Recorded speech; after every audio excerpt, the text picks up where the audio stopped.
From 50-year mortgages to no credit scores needed, now to even portable loans. Will we see any of this stuff, and how is it actually going to help this housing market? Stick around. I'm going to talk about that. I'm also going to talk about the crazy market today collapsing. Was I too early in my prediction or too late where I thought it would be for a few more years? And this is the beginning of a huge down draw. Stick around. Should be a great video. Hello, my YouTube friends, and happy Thursday, or not so happy Thursday, depending on how you're looking at it and what you like to see in the markets. Quite a drawdown today, and are we going to see it continue? Before I talk about the stock market and how crazy the day's been and what I expect to see going forward, let's talk a little bit about what's going on in the housing market and what I think we'll see going forward.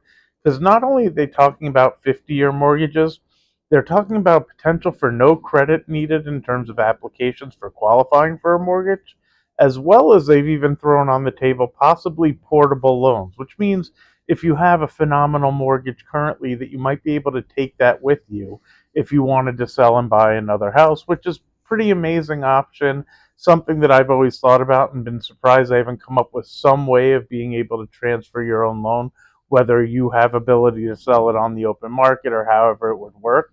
With all of these really low interest loans that people have locked into, causing what they call golden handcuffs, it's interesting that it's taken this long now that there's more inventory to start discussing these things. First things first, let's talk about a 50-year loan, which I don't think is such a terrible idea. I've thought about it in the past and it kind of made sense to me. The only thing I see as a real negative is it doesn't save as much money per month as people would expect. So let's say, for example, you have a 30-year loan at a 6.5% interest rate on $300,000 purchase price, putting maybe 5% down. Now, these are estimates, so please don't hold me to any of it. I haven't written any of it down. I'm not trying to make any, like, this is not where rates are or anything else. I'm just giving a rough idea of things so people understand what I kind of see as a negative in a 50-year loan. Well, you're probably only saving less than $100 if you expand to a 7-year loan and raise the interest rate a 0.5% and call it 7%. Now, I don't know that that would be what the difference is. It might even be more. But what you end up running into is if the interest rate is higher, which it more than likely is, because typically the longer a loan, the higher the interest rate, because the more risk that the investor would see, so they'd want to get paid for taking on that risk, you're probably going to have a higher interest rate than you would if you had a 30-year-old. Now, it's still a little bit lower, and people would rather a lower payment. The other issue is, since the way that mortgages work, where it's front loaded in terms of interest versus principal, you would have to stay in that home significantly longer to make a dent into what how much you've paid down on the house. So it is something that could help. It could make it more affordable to some buyers, which would be a good thing because we all know that we have an affordability issue. My only thing is, I think we may be at the turning point where we may have a real correction. This is not gloom and doom. It just feels like the economy has gone too far. I kind of agree with the analysts. I thought that we'd have another 2 years left, and maybe it's just the market being down so much recently, and maybe because of the government shutdown. But I did think when we got back in and things caught themselves that the market would catch themselves too. But to be fair to the analysts who said been overpriced, I do agree with them. It's just that I thought we'd have more time in the curve before things would start to correct, and maybe we do. Nobody can really predict, which is why you have to do your own research and not listen to people on YouTube. Now, that being said, I'm not sure that the 50-year loan will really just drive a ton of business, but it could make it more affordable for some to be able to afford the house that they'd like to. The other problem with any of these things is typically when it becomes more affordable, it's not just more affordable to one group of people that need it to be more affordable, it becomes that way for everybody. And since real estate is just supply and demand, if you make it easier for people to afford things, there could be more demand pushing prices higher. Now, I think we finally gotten to a point where we have enough inventory that's come to the market that I don't see a big concern of like driving prices higher the way that it might have even just a couple of years ago. I do think we're hitting that turning point in terms of that. So maybe a 50-year loan just helps to support the market and does make it more affordable for some people, and if that even passes. Now, the other thing that they started talking about was no credit score required to qualify for Fannie and Freddie Mac loans. Now, understand that there were options available for a FHA loan for this. They use what's called alternative credit, and it sounds like they would do something similar for the conventional product. The problem is they typically have a much higher interest rate because, again, the investor sees this as more risk.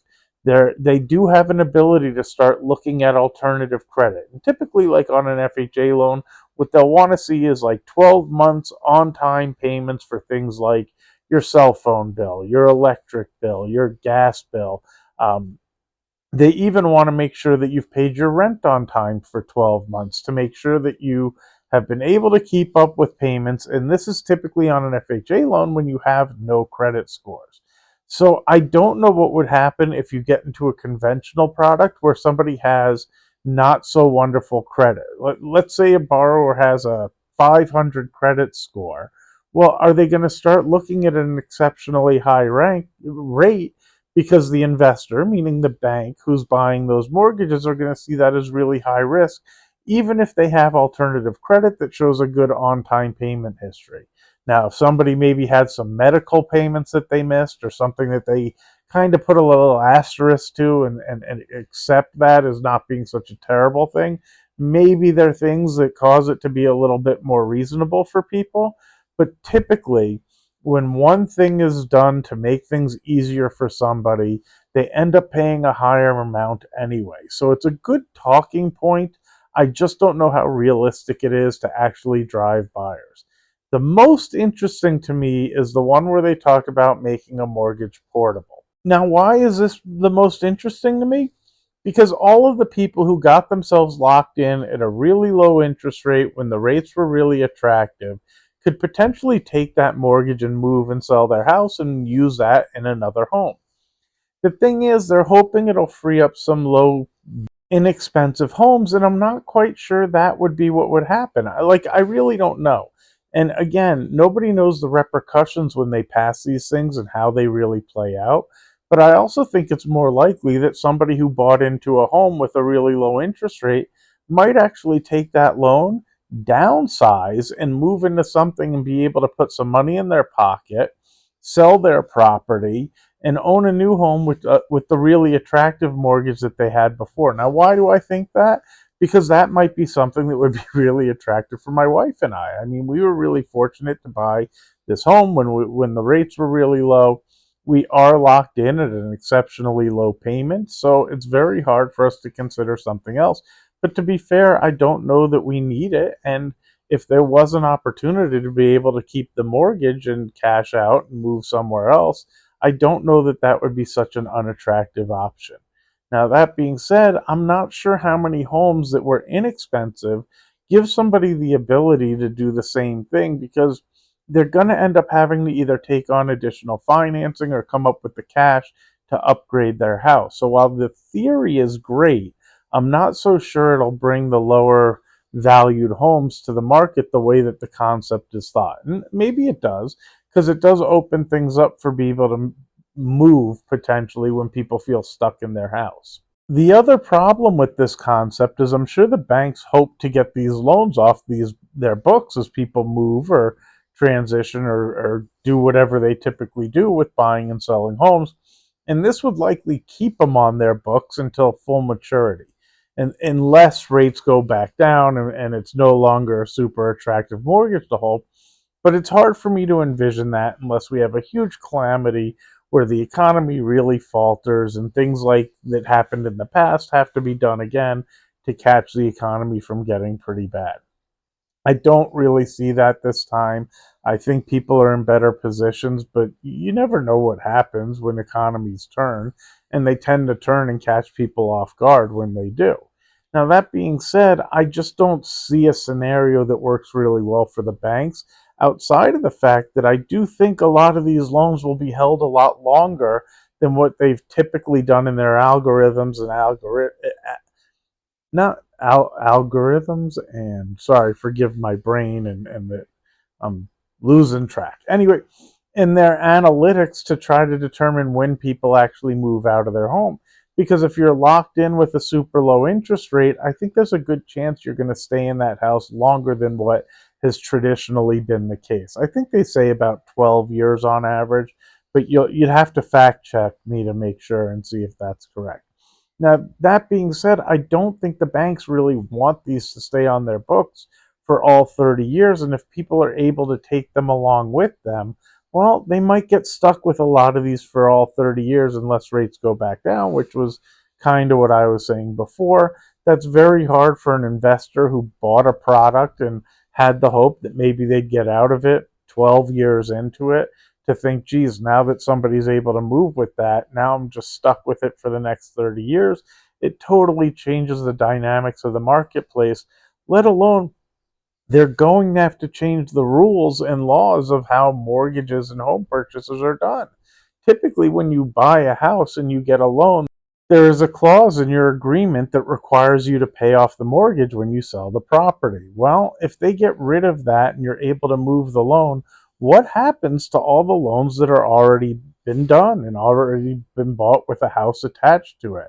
Do they just change the rules on people and change the ability to do it? It just, there's a lot more that goes into it than just it meets the eye by making the comment and saying this is what we're going to do. Unfortunately, the only thing that really fixes the housing market and makes it more affordable for people is a big economy crash and a housing crash to go with it to drive prices down, potentially drive rates down, and create that opportunity. Without having the economy collapse, I just don't see a scenario where you can make the housing more affordable without a correction in the economy. Now, you can try to build new houses, but the problem with that is labor's gone up, materials have gone up, the inflation has affected even the things that go into building a home. So it's not so simple to just build more homes and make them affordable unless there are government subsidies to help offset it. So it just creates a very difficult situation no matter how much they want to make it more affordable for people. I guess we'll see going forward what to expect. Now, in terms of the stock market, man, what a correction today. I see a lot of opportunity, but I do worry that there's a lot of room to the downside potentially. What I talked about with the big boom and the big bust is I do agree with the analysts that I think the pricing is overpriced. So is this just a sell-off that's an opportunity to buy? Perhaps it really could be. There could be good opportunity to pick things up cheap and see it just go right back up. The government is back in again. They're going back to work. There's going to be more spending. And in time, there's going to be a Fed that starts cutting rates as well, driving more money into the economy and helping to grow. On top of the fact that the regulations are getting looser by the policies that are being placed, allowing businesses to expand at a faster rate. The thing that's so tough and the things that I worry about is when you have these companies investing in each other, I'm not really sure that the earnings are really accurate or what's going on. If I'm company A and I buy something from you as company B in an agreement that you're then going to buy something back from me at company A and this circular financing, did we really increase our earnings? And then when I looked into what Michael Burry was doing in terms of why he was negative on the AI stuff, he makes a good point, which is they're expanding or extending the time frame of how long that they're able to pay off their debts so that it looks like there's less of a cost. So, for example, I buy a bunch of these cups and I depreciate them. And let's say I put $100,000 to buy these cups and I can depreciate them over the next 4 years. So I only show that like I'm buying it and paying $25,000 a year instead of the $100,000 that I actually put out. Now, if I change that to 10 years, where it now looks like I've only spent $10,000 instead of the 100 that I really spent, well, am I fixating my books where they're not so accurate? Is it a better representation because of the things that I'm using are now able to be reused in a better way than they used to be? Or is it just lying on the books? And there is no good answer, But between these things, are the earnings really what they're showing, or are we going to have bigger problems going forward when it comes out that, hey, wait a second, company A and company B really didn't drive more earnings? They were just passing money back and forth to each other. And on top of it, they've extended the timeline of their depreciation, making it appear like they're spending less money than they really did. Whoa, both are really bad things. Now, if earnings keep driving forward and people keep spending and the economy keeps going, well, things will be just fine.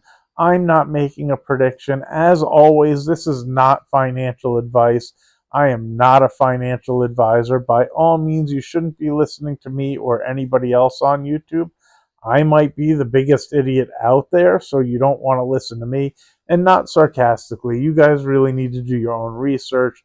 Reach out to a financial advisor when you're making financial decisions. With all that being said, if you've made it this far, what do I really think? I think it's a very good buying opportunity. I'm just not comfortable saying it because I don't want to see somebody just jump in, overtrade, buy too much, and get too long. I do still think we have a couple more years left in the bull run. I think that any time that there's a pullback, it's an opportunity to get in, at least for a while. And the bigger the pullback, the more the opportunity. I think seeing Amazon, for example, under $240 a share and the current environment looks super attractive. Uh, Obviously, based on what I just said before, there is a real possibility that it continues to draw down, which is why I say I don't want to see anybody going too far or listening to me and making decisions they shouldn't be doing. But I think there's enough panic in the market. I think people expected there to be support when government got back in session. And then today, when they got back in, there was no support and the big sell off. I'm guessing that created enough fear to get the volatility index up, push things lower than they should have, creating some good opportunity. And I see the same rotation. I see people selling out of tech, going into the Verizons of the world and the healthcare like Pfizer and Bristol Myers, but I don't know how long lived that'll be. I don't know that it's not just for today and then it'll go back to being in the Magnificent Seven because they're getting the prices that look rather attractive in terms of valuation to me. Especially like Nvidia dropping back, I think it was at 180. That looks really attractive again. And United Healthcare that has great earnings, I'm not so sure that we're going to see the earnings impacted all that much even if we do have a slowdown. So there's certain companies that I just think will be really good. Now, if we have a real correction, keep in mind typically what happens is it starts with the big companies, so I wouldn't be shocked to see the Magnificent Seven, but eventually once it gets bad enough, it just kind of sucks into everything. It starts drawing down on the housing market and possibly the metals market, as well as the stocks that you would typically think wouldn't be impacted. And I'm not, again, I don't want people hearing me saying that's what's going to happen. I'm saying if things start to progress like that, that is typically what does happen. But when I go out and about, no matter how much they're talking about inflation and slowdowns and whatever else, economy seems to be doing okay. When we go to restaurants, people are out and about eating. I think I talked in another video about a buddy of mine going to something at the Sphere, and I couldn't believe the prices of the tickets. And he was saying the same thing, but there wasn't a seat to be had. It was completely sold out. Another friend goes to the football games every now and then, the Raider Stadium, and same thing. The games are all sold out. People are getting the food and ordering stuff and people are going on vacation. So it's very hard for me to see this monstrous economic correction when all these things are going on.